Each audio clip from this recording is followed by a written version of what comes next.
Kiss ako. Kiss mo ako.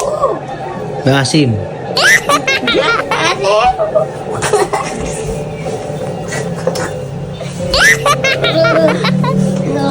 Pwede akong makisali. Ay, hindi. May kapit mo.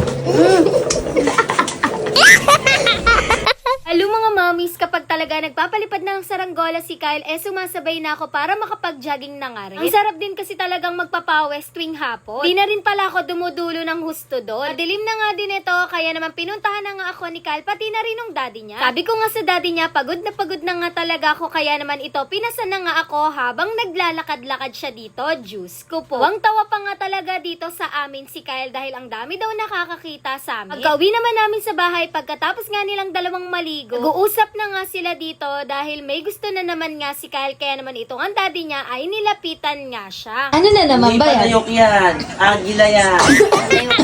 Saranggola. Na naman? Grabe. Ano ba yan? Malayok. Hindi naman palayok yun. Agila yan. Malayok. O paano naman sabi?